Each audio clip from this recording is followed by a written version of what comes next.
Welcome to Rabbit Holes with Aaron. I'm Aaron, and today as my guest, I have Jill Evans, my lovely bride. Also, this is going to be kind of an interesting blend of podcasts because we are starting another podcast called Scenic byways. Scenic Byways, where we're going to talk about our travels. I mean, just an intro of what's going on for us right now. We're on the road. We are actually in Utah. We're traveling for 6 months. And so the Rabbit Holes podcast is going on the road. And we're starting this podcast specifically to talk about nomadic lifestyle and things we see and a little bit different format. So, yeah, so take a listen to that when you get a chance. But yeah, without further ado, say hi, Jill. Hi, Jill. So, just to catch you up to speed, we are in Monticello. That's how they pronounce it, Utah right now. We've been seeing different national monuments, natural land bridges and arches, and we're taking the day off to relax and make podcasts. Yes, it's a down day. It's a rest day because we almost died yesterday, or I did anyway. The hiking back up from the natural bridge. It was very hot and it was nice going down, no problem. That was awesome. But coming back up was a little bit more intense. It was hot and I was feeling a little nauseous and I hadn't eaten that all. Yeah, it wasn't going so good. So yeah. So anyway, so we went to church this morning at a nice little church here in town, and now we're resting and working on our podcast stuff. Well, and when you're talking about like our trip, our little walk, our hike, I think we hiked down 400 feet and then back up again. The way down was pretty easy. The way up from the land bridge was intense. The heat, the sun, The elevation, or like yeah. 7,000 feet elevation. Physical fitness plays a big part, but we're also kind of exploring a lot of different other aspects while we're kind of disconnected from life, which I guess that could be its own rabbit hole. The nomadic disconnect from life, because we get, and this is my thought, and I'll turn it over to you in a second, but we get so distracted sometimes with, I've got a schedule, and Tuesdays I do this first thing in the morning, and Thursdays I do that first thing in the morning. And if I'm going to change anything with my diet, or if I'm going to change anything with my schedule, I've got to consult the calendar. And so we're kind of in a nomadic reset because you go on the road and all of a sudden your calendar's kind of opened up and you do whatever you want. And so we've been experimenting with some fasting. What do they call that? Intermittent fasting. Intermittent fasting, and, you know, doing fasting sometimes for 24 hours. Well, and that really comes on the heels of just my, last several doctor's visits haven't been great. And I'm just talking over here. Either way. So, yeah, so it's been, diabetes, elevated liver enzymes.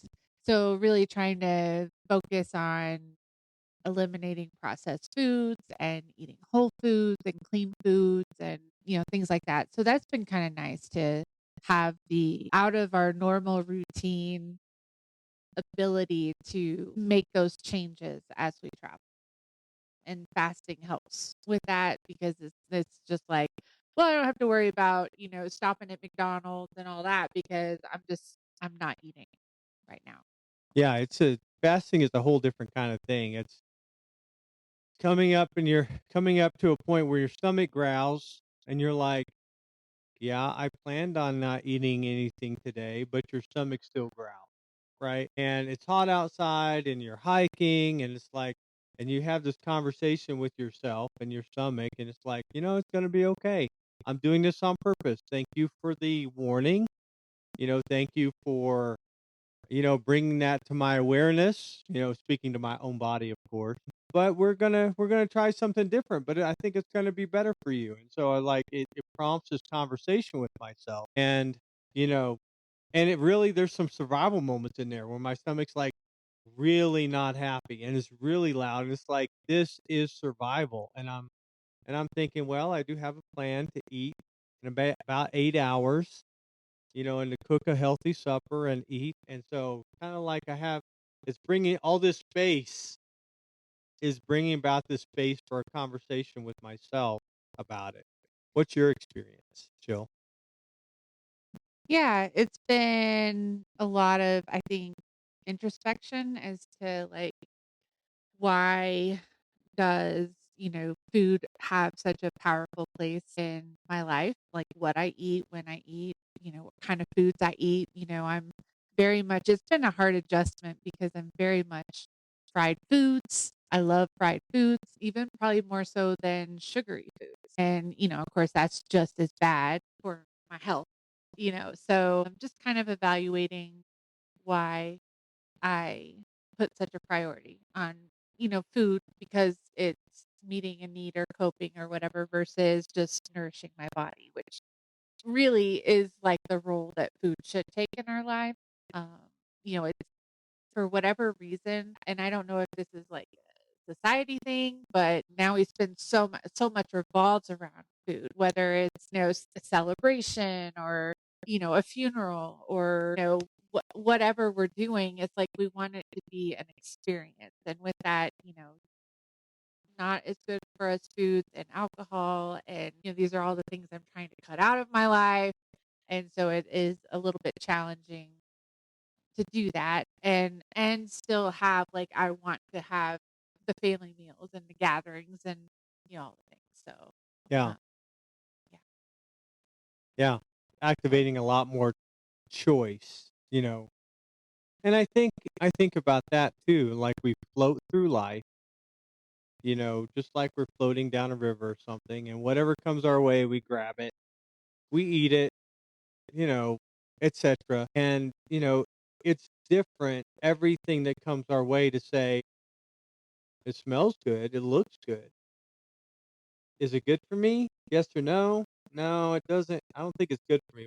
Whether it's deep fat fried or a fat fried Oreo, for instance. I mean, there's no doubt that about the sounds fact delicious. there's nothing good for you in there, right? I mean, nothing. I mean, it probably might even fit on the newest, you know, meal plan or something for public schools. I don't know. It's got pretty crazy, but yeah, there's no way in your mind you can look at it and you can smell it and you can even know how it tastes. You can say this is good, and now you get to look at it again when you're thinking about preservatives and you're thinking about oil and you're thinking about your cholesterol or your health and your activity level, and you're like, I can live without this. But then there's things that come in and you know basically you're engaging more. It seems like we're engaging more choice when it comes to what we eat. Yeah, And having a choice to not eat, that wasn't a choice before. We would never make that choice. not willingly. No, it's like I mean, only when it's like I'm so full I can't eat another bite that I'm like, well, it still looks good.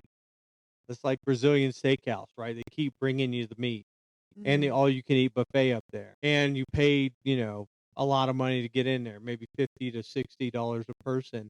And so it's like, you know what? I am going to keep eating this good food past when what I need. And I guess that summarizes to some extent all of diet, eating past what we need, eating Mhm. beyond what we need. Go ahead.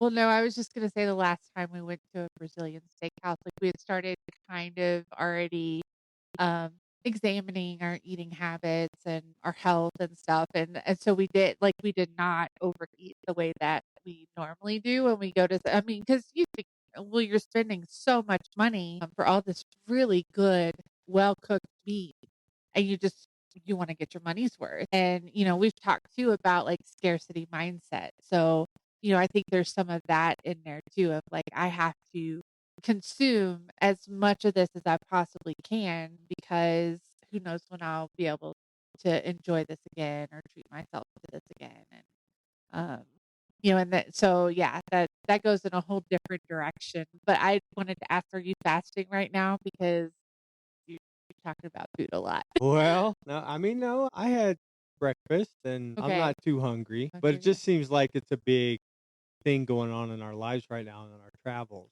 Yeah. And surprisingly, it's been convenient to fast, right? Instead of well, let's go find a place to eat somewhere and where we don't know where we are in a part of the country, and maybe it's all desert and there's no towns, and and it takes a little bit of the burden off, like financially too, of how much we're going to spend a day on food. Instead, it's like we're fasting today. Yeah. We're actually spending nothing on food.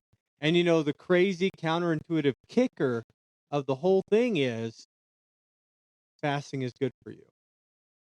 I mean, and I'm not going to get into the weeds with it, and we're not going to examine the science or any of that stuff.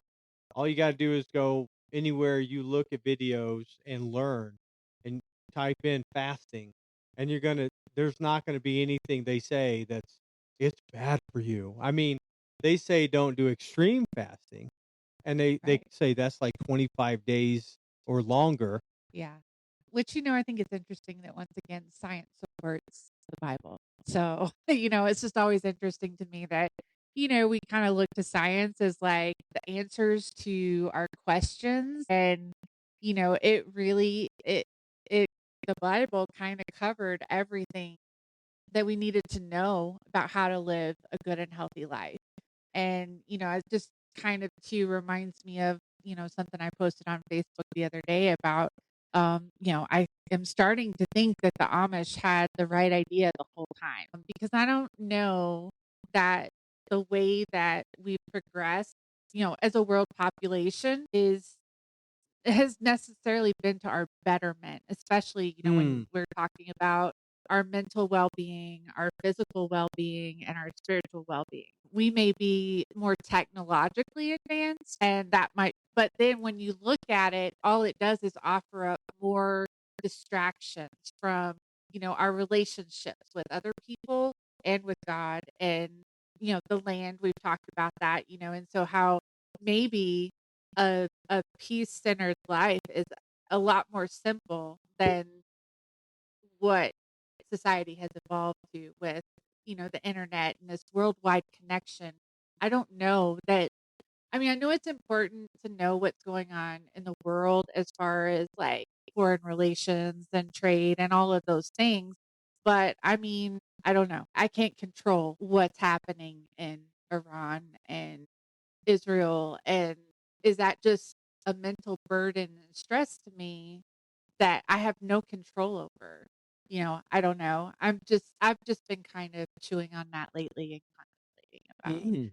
um, how much has, I guess technological advancement and pharmaceuticals and all these things, how much has it really benefited us? How much has it actually complicated our lives? Mm. That's a deep question. This podcast will not be able to answer that question sufficiently. I mean, it's more like a quest for knowledge. I mean, and each one of us is on kind of a quest for knowledge, and we're gathering data, and we're gathering facts, and gathering some science along the way, and checking in with ourselves as we go down the trail. But yeah, thank you for sharing what your journey is looking like right now, what's going on in your mind. And yeah, there is a lot outside of our control. And I guess really fasting is something, I'm sure someone could take it to an extreme and die from it if they wanted to. I mean, there's people in the world, I'm sure, that are dying from not choosing fasting, but from Like hunger, starvation. starvation. Yeah. So often how many times we hear that in America, and this is another rabbit hole, is I'm starving. Yeah, you corrected me on that one yesterday. I was like, "I'm starving," and you're like, "You're far from starving." I'm like, Yes. "Yeah, I got all kinds of fat stored in my Yeah. cells to burn long before I start starving." I But mean, any I of sure us in was America, hungry. we could live for 30 days without eating, no problem. We have enough fat, we have enough muscle, we have enough nutrition in our bodies if we wanted to. And I thought about too when you were talking a second ago about fear, and we're so afraid of Mhm. starving. Yeah. We're so afraid of being able to wanting to reach for a food, and like we go to the fridge and, oh, wait a minute, who ate my leftovers? And we don't, in the RV, we don't have a lot of room in the fridge for food. So that's pretty much leftovers from a meal we made the other day. And when we go to the grocery store, we get stuff to make another meal, and it goes in the fridge.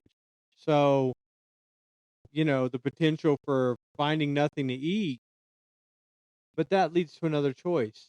Am I going to be the victim of my hunger, or am I going to make a choice that, like, to make a plan, which usually we're planning for our food during the day. That, like Jill was saying a minute ago, that's like most of the time of our day. I remember when me and Jill started this kind of meal plan thing that I'm not going to say the name of, and it involved, you know, eating small little like bars and stuff during the day. And it saved me so much time when I started it because I was planning my breakfast as soon as I got up. Where was I going to eat? What was I going to do? How was I going to get there? And just about a couple hours later, I'm planning my lunch. Where am I going to go for lunch today? And what am I going to eat? And or am I going to fix something? And then planning my supper. And that took all of that away. And it was just like, what am I going to do with 3 extra hours in my day that Yeah. I'm not eating or planning to eat? I just eat a bar real quick, and go about my day and, Well, and how many times have we found ourselves like while we're eating breakfast trying to plan out the rest of our meals for that day? So it is interesting. But yeah, I'm ready to move on from this topic. well, I mean, yeah, this and the nomadic lifestyle. I mean, we've talked about it a lot on this podcast because me and Jill are living it, and even though she's only been my guest a few times, I've had quite a few other people that I've run into that were also kind of relatively nomadic at different levels. And go back and check out previous episodes, and you'll see it's a different perspective. And what thing I liked about it this time, like I said, it opened up my whole schedule. Well, what are we going to do with our time? Let's create another podcast, Mhm. or let's check in with the locals here and see what they do. And we took a dancing class the other night, or swing Which- dancing. Yeah, but we're not going to get into that too much because that's going to be our first episode of Oh, we Scenic don't want to rob Byways. anything. Okay, Yeah. well, let's see. So Some that other, was a nice little teaser. yeah, Um, there you go. So please check it out. I don't know how we'll let you know. Maybe I'll mention it on the next podcast because I have one scheduled already. So I'll mention it on that podcast briefly in the beginning so you know exactly where to go to find the Scenic Byways podcast. That's going to be me and Jill, and occasionally a guest. But yeah, it's different. You got to kind of look for things to do. They're not given to you because in the nomadic lifestyle, when we settled somewhere for 2 years and now we're on the road again. But people are giving you stuff. They're like, "Hey, come to this at this time, or we're gonna go to this bar at this time, or we're gonna go do breakfast together." And people are always giving you events to come look at. You can find other events on Facebook or any social media, and so your life can kind of get cluttered, and you don't have enough time to do all the things. And now we have time, and this is our down day. Yeah, so I've been working on planning out, some of the things we'll do, coming up in the next week or so. I try not to plan too far ahead because then things start getting, you know, jumbled um, and then I start feeling like rushed.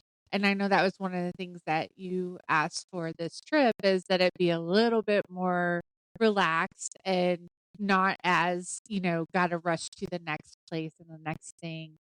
So I'm trying to be mindful of that um, uh, and schedule in a little bit more downtime, which I think we didn't have enough of, like when we did our, um, traveling in 2022.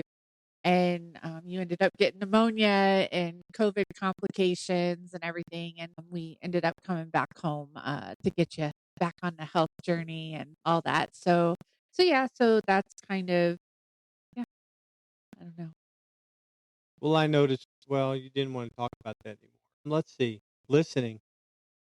Yeah, well, and I know that's like your go-to topic to talk about, but that is part of the reason why I have my paper and pen here. Even though I haven't needed it, I have been very much working on not interrupting and listening. Hmm. And so I got my paper here so that I could jot down notes if there was something I wanted to circle back around to. But so far, I haven't really needed to jot anything down. Well, and since you're confessing that, I have a confession as well. Like, I've been working on not talking as long and handing it back over quicker to my guests. So, it looks like it's working for both of us. So, what can you say? Yeah. Well, the other thing is fear. Nope. No? No. Okay. Just keep going. Just keep going. I don't know. I feel like my thoughts are a little all over the place That's and good. Perfect. n Take us down a rabbit hole. take us down a rabbit hole. I don't know, though. That's why it's like they're so spread out that I can't even grab one to, Okay. Well, I have one. So, we started running back in December, and so we've continued that even in our travels now. I'm running, but Jill's walking now because she had a strained muscle in her leg, and so she's still recovering and trying to build back strength there. But yeah, I'm barefoot running, and it's been interesting running at a different elevation. yeah, it's been well, our first, time was in New Mexico, Wagon Wheel, New Mexico, and it was nice and cool that morning, which, Texas had started to get really hot, and so that was a pleasant change from that, but it is higher elevation, which is another change, but I was able to walk the 3 miles. I know you ran it, but we haven't done much beyond that because we've been doing so much hiking and exploring that I'm like, I don't think we need to also I'm dying from that. I don't need to Right. add on additional exercise, even though my body probably needs it. Well, and let's talk about the since we're kind of fishing for rabbit holes here, let's talk about the rabbit hole of a benefit of nomadic life is you get to visit people. It's kind of like a long lost art, and it's been the greatest joy for me in traveling because a little bit about me. I was in the Marine Corps 20 years, as I often say in my podcast, but you make all kinds of friends. I think the newest term is trauma bonding. You go through different trauma and together, side by side, whether it's the trauma of waiting 8 hours at supply or cleaning your rifles for 6 hours together before you get to go on liberty or whatever the case may be, but you're there together, you're talking, you're saying how things are back home. You can tell when somebody's a little sad, you ask them what's going on. And, and you lose that family. You so many times. I mean, I know I mostly did, or I thought I did. All the people I served with over 20 years, and in retirement, you get to reflect a lot more, and you get to think about those people, and memories pop up, and you're like, I wonder whatever happened to Sergeant so and so, from the West Coast, and so, Facebook has really been helpful with that, and I've managed to hold on to a lot of relationships that otherwise I wouldn't be able to. But I thought I lost them for the rest of my life. And then we started traveling, and now I'm going to visit them. And now they're included in my travels. And it's really cool to visit people because they're always, well, so far, they've always been excited and happy and grateful to see me again. And just as I am for them, and it's like being reunited with long lost family. What do you think about that, Jill? Yeah, well, I grew up in Grand Prairie and I went to the same school with the same people most of my life, and my family lived in the area. So I don't have that necessarily same experience as you.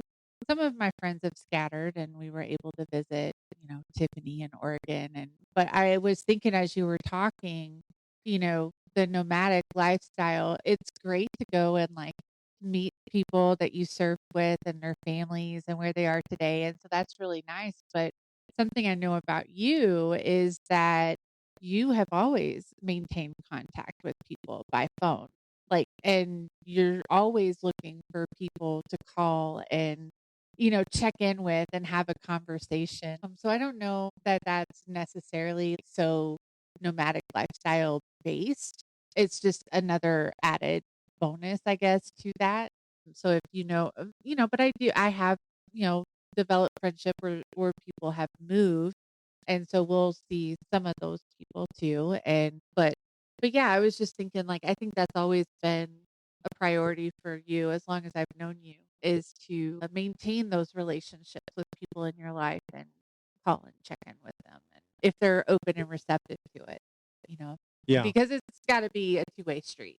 Um, I think that that's, so often people get uh, sensitive that, like, oh, well, I haven't heard from this person in a while. They're not my friend anymore, I guess, or whatever. But it's a two-way street. Those phone calls, can happen both ways, and you got to engage with Yeah. other people. Um, Yeah. Yeah. Friends. I mean, I think you're a good friend. I think it's really cool. Well, thank you. And you are my best friend. So there you go. But yeah, I think it's important to stay connected. And, I was going to reflect back a little bit more, and getting to know you and your story and living, in a really kind of smaller area of the Dallas Fort Worth area, you know, taught me a lot of stuff. Like, for instance, growing up, I thought, my life would be so much better if I had lifelong friends from my childhood. And I thought, wow, I would be surrounded by friends for my whole life. I would have, you know, who knows, between 5 to 20 really good friends right now. And then you came into my life and you do have some childhood friends and you have lived in the same places.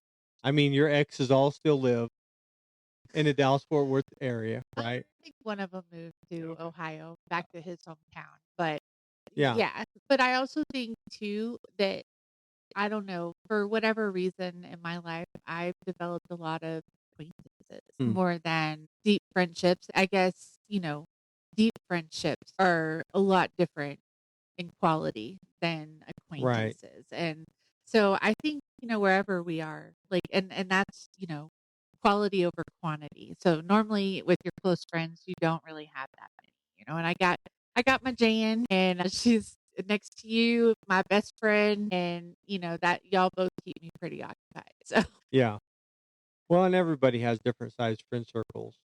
I yeah. guess I am on a lifelong quest to make more friends.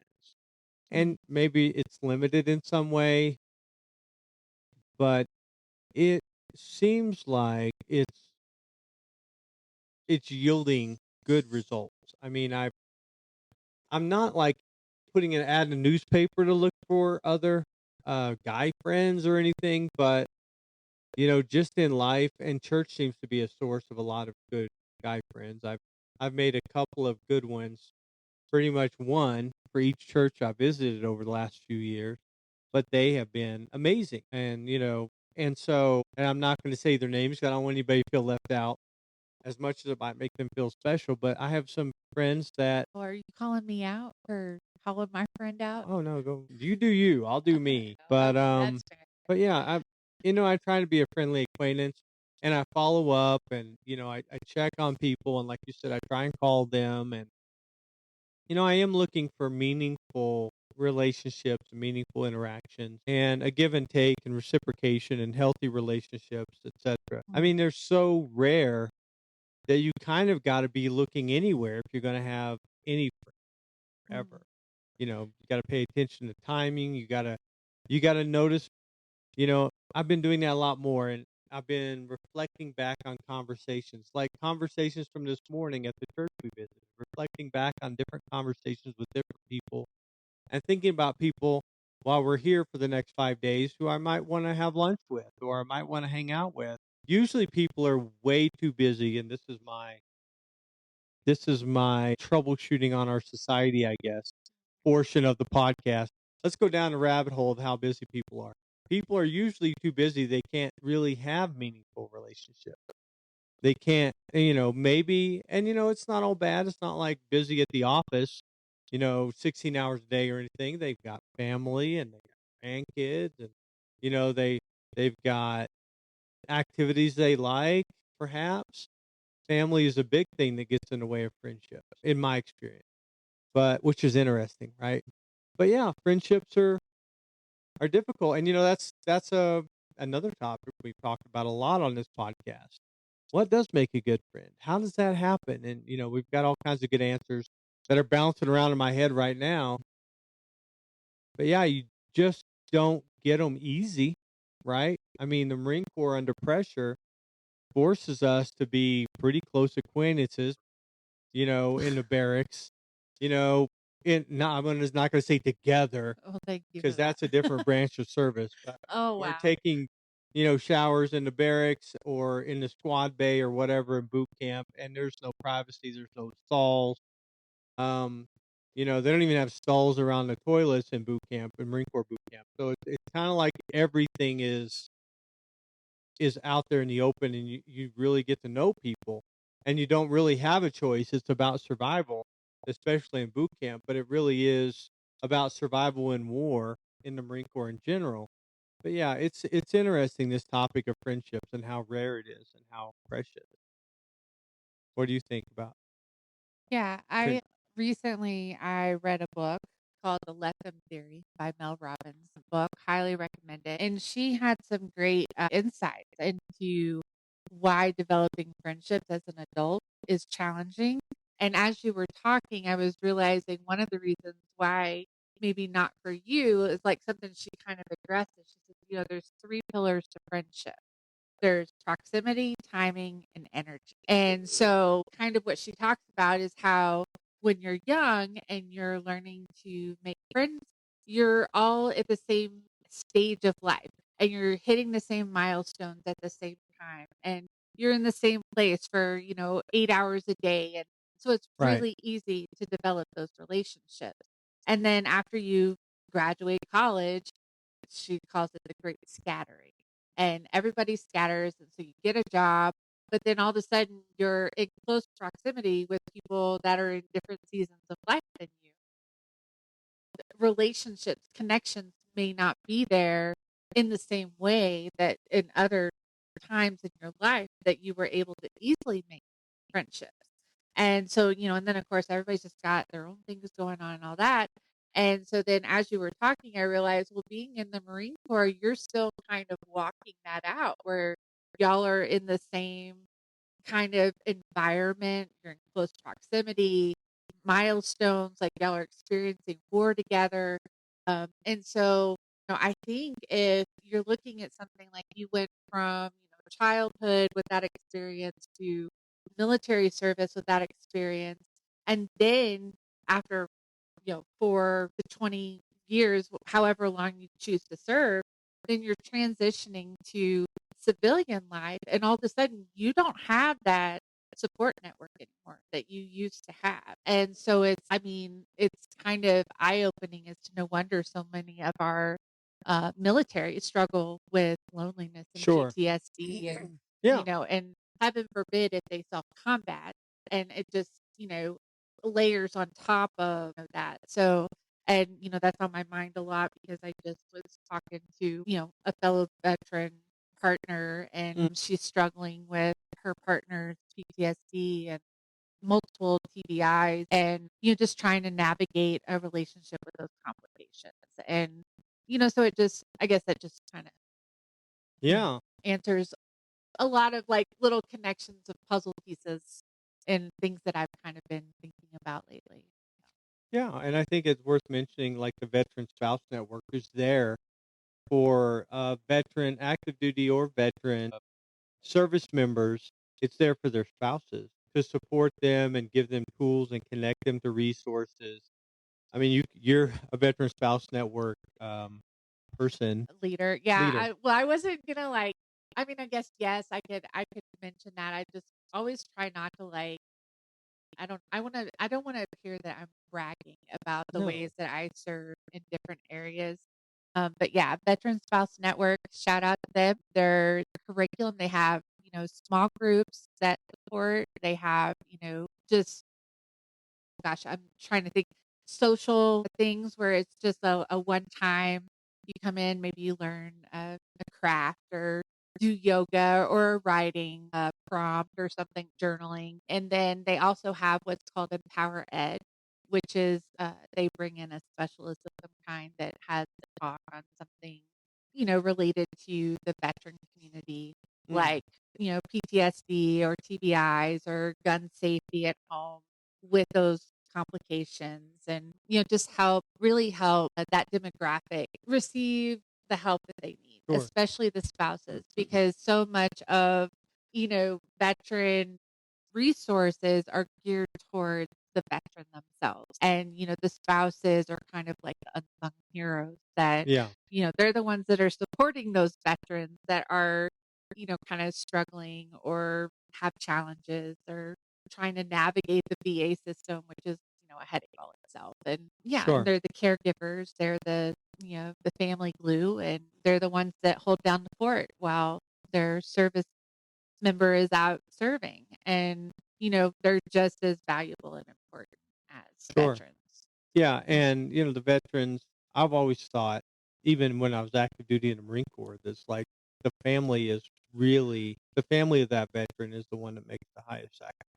Because whether even, obviously if they die, but even if they're gone and they come back different, and the family now has to change the way they've done things to accommodate and work with that veteran. And so there's a lot of potential for growth, but also, as in all areas of life, there we don't know what we don't know. And the Veteran Spouse Network is there to help veterans get information and resources and all the things that Jill said as well. Because you have 22 a day. Who's that for? The veterans. You have Wounded Warrior Project. Who's that for? The veterans. Right. You have all these nonprofits that are there to help the veterans, and rightfully so. But like Jill was saying, there's very little to help with the veteran spouse who bears the full cost of battle, in that they've got to, you know, continue on and watch kids and manage everything without, their husband or wife there to partner with because they're gone on deployment or operations or whatever. So, Mhm. but yeah, it's a population that I'm happy to say, you know, there's a lot of resources for now. Maybe not enough, and I'm not, in the I don't have the spreadsheets or the numbers to say who's doing what, how much they're doing, but I know the VA has been wonderful for me, Mhm. and and it's always changing. It seems like it's adapting to meet the veterans, which is something that it didn't do obviously very quickly. Yeah.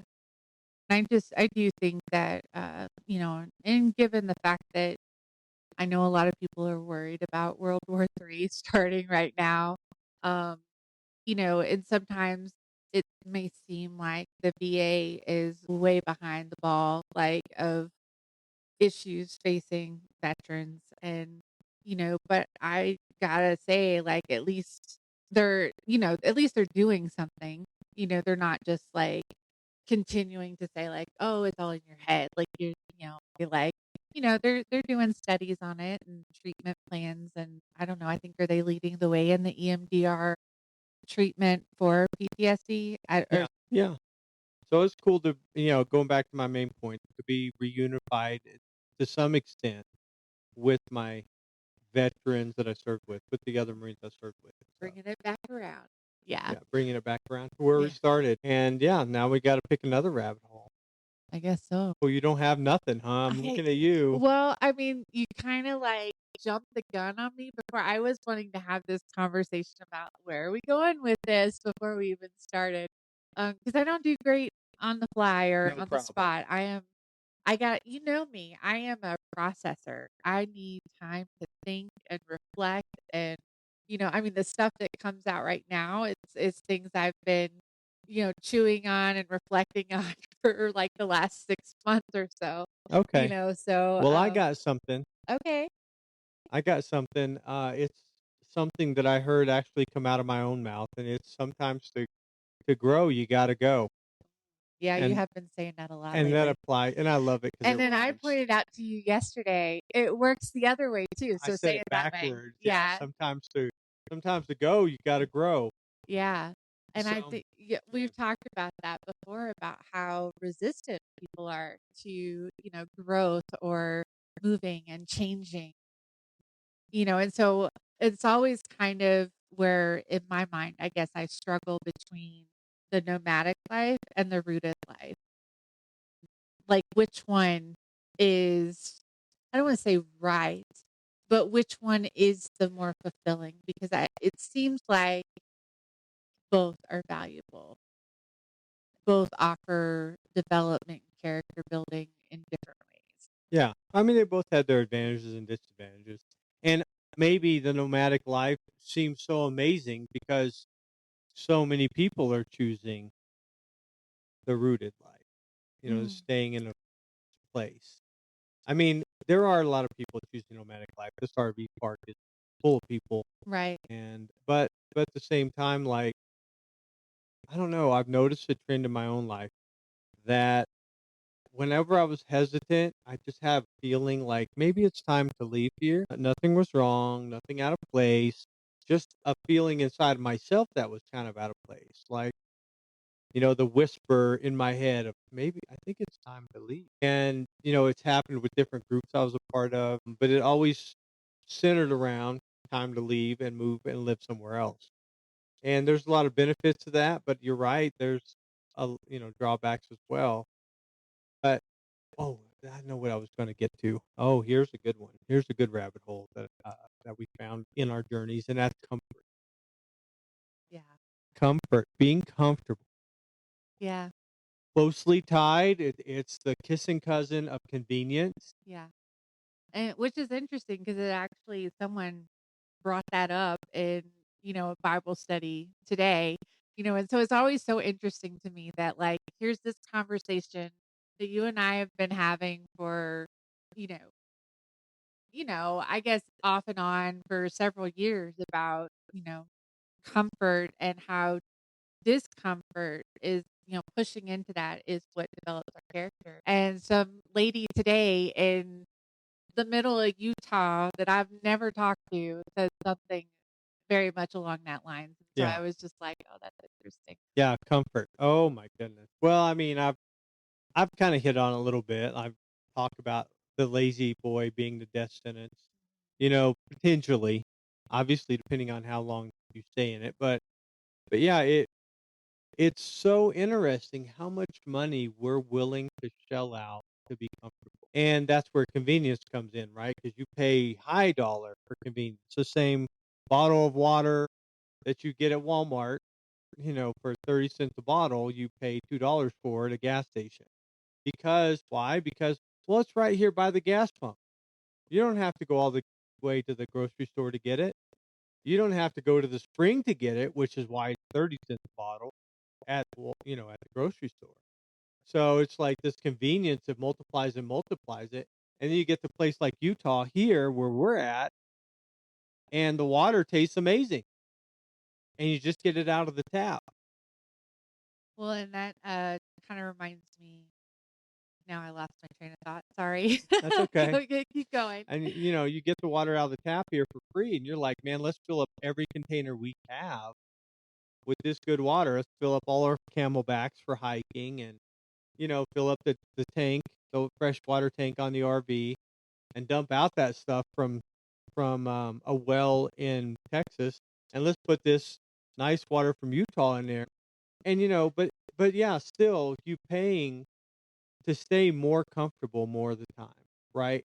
And that's the big. I mean, I'm not even going to start Well, to get and I into think the. there's a difference between, yeah, I mean, you did make the distinction that they're kind of kissing cousins, but between convenience and comfort, I mean, I struggle with both, but I think a lot of people here in our, in the United States, we all struggle with this, plastic all by itself is makes things convenient, right? Like disposable society. And then of course we're just filling up our landfills and, everything. But Microplastics. yeah, yeah, that's been one of my kicks lately too. Yeah. I mean, yeah, there's so much just about comfort and convenience, but like comfort, Well, because I everybody. think of comfort as like my chair over here. That is like I sit in it and I could be in it for the rest of the night watching TV. Super Exactly. easy. And convenience I feel like is like fast food. I'm gonna go buy a burger from McDonald's, which is filled with a bunch of, fake stuff, I mean, that chemicals, burger will live for all eternity. Like, like those they've shown those pictures where it sat out for like 30 days and it looks exactly the way it did on day one. You know, mentally that's a little bit scary. That that's sitting in your body somewhere. It's just curious to me because it's like when we make burgers at home, they're so much better than like even Whataburger. I love Whataburger, right? But it, you know, it's so much better, both taste-wise and health-wise than now that burger we had yesterday was really good. I don't know if that was because I was starving by the time and I was starving, I'm sorry. I know you're gonna shake your head and say it wasn't, but I was starving, and I had a rough day, but it was the best burger I'd ever had. That was what was the name of it? I wasn't gonna talk about I'll talk about that on the next one. Okay. Kinda lay out, like, what all we've done this first Yeah, week. that's for the travel podcast. But yeah, I mean, I think about, like you said, let's use the hamburgers as a for example. Does it take a little work to take that hamburger, raw, like hamburger from grocery store or somewhere or from a cattle rancher and turn it into a hamburger that you eat on a bun?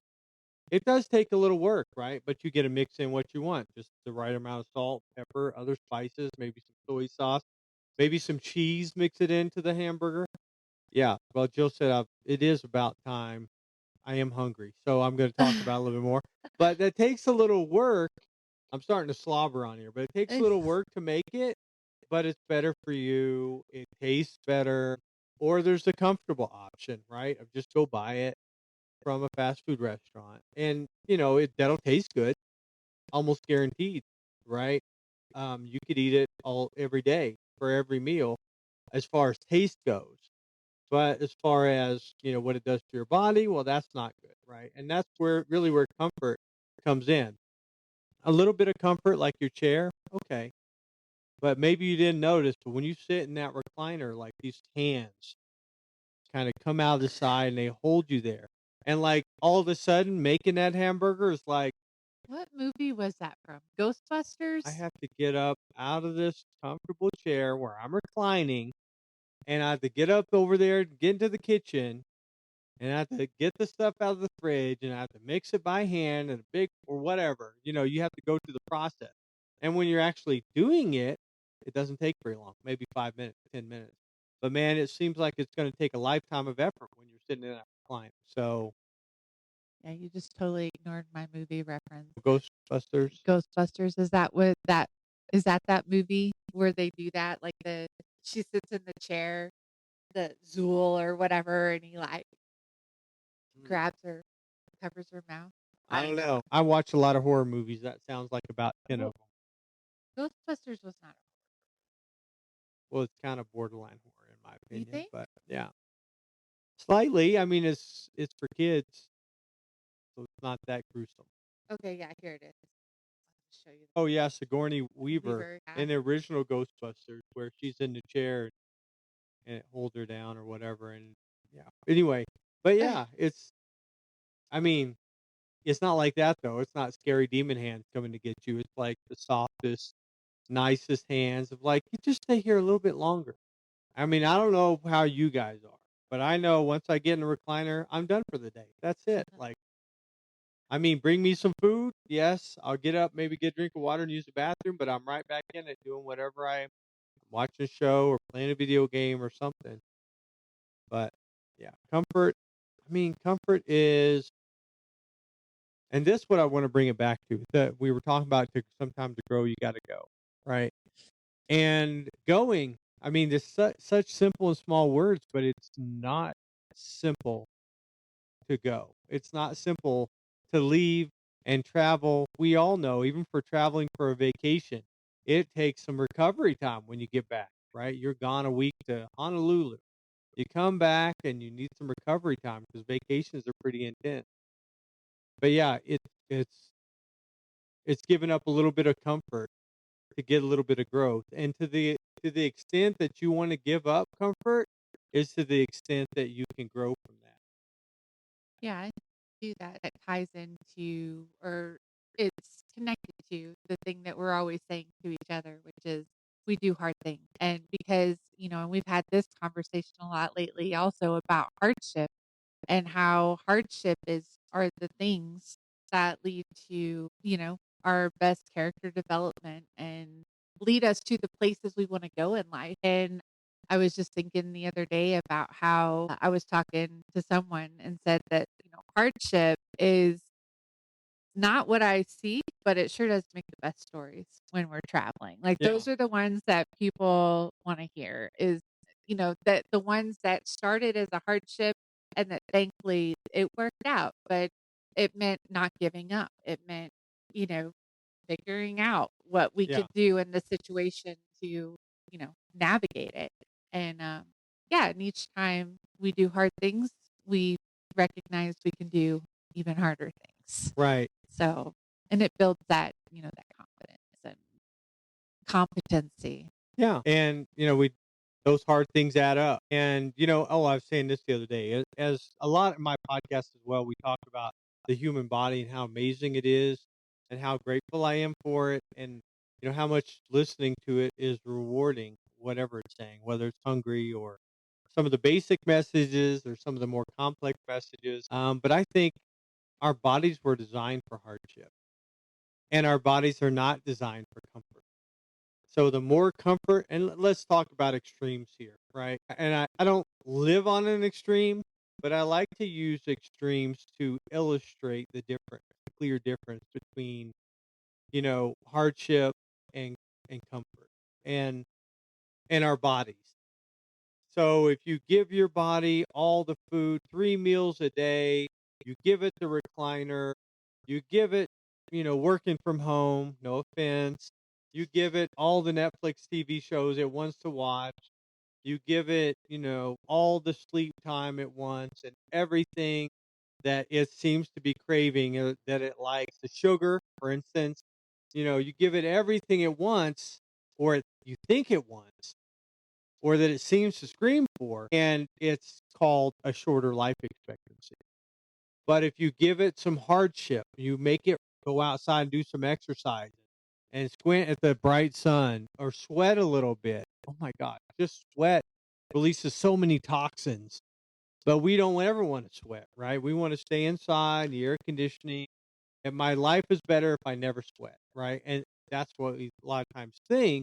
But when you get out there and you're sweating and you're working and you're doing something meaningful. I mean, that's what your body's designed for. And your muscles will actually get more tone. Your body will digest, your metabolic rate changes. You enter a heightened state of humanity, right? I mean, but let's look at the other. Well, we talked about two extremes, like ones where you give it everything and ones where you give it hardship and hard work and outdoor time and hard things like me and Joe were talking about. The cold plunge is one of the hard things we have done. Walking all the way down to the land bridge and walking all the way back up, 400 feet. That was a hard thing, right? We did it. We're still alive. Our bodies are in pain, but they're in pain because the muscles are, getting stronger. So yeah, go ahead. Did you have something, Joe? You're Oh, writing something down. I was just gonna say, like, just a nice little quote because we talked about how we like little quotes and things that we can grab onto in those moments. And one that I picked up from doing the cold plunge, someone said to me, and I was like, "Oh, I love that. I'm keeping it. I'm taking that." And it's get comfortable with discomfort. Yeah. And it's with the cold plunge as an example. I remember the first time I stuck my toe in, and I was like, "Nope, not doing it. It's freezing. I'm not gonna do that." And then we started kinda talking about the benefits of doing a cold plunge. And so then the more that you sit in that discomfort, the easier it becomes. And you realize how much it is like your love of comfort that is lying to you that you can't do uncomfortable things or um, hard things, let's Mhm. say. And and then I also was thinking that I lost it again. Sorry. That's okay. No problem. Well, and that's fitting too. And we didn't really have much time left to talk about it anyway, because we're wrapping up now. And I like what we talked about, and I like ending on discomfort. Hey, is that a little bit uncomfortable to end there? Well, that's good. Probably good for us. So Develops character. thank you for joining me. Hey, you guys who are listening, stay tuned for the podcast. It's just going to be me and Jill only. This podcast will continue to be me and other guests, and just good conversation and going down rabbit holes. So thanks for tuning in today. Thanks, Jill, for joining me. You're welcome. Thanks for having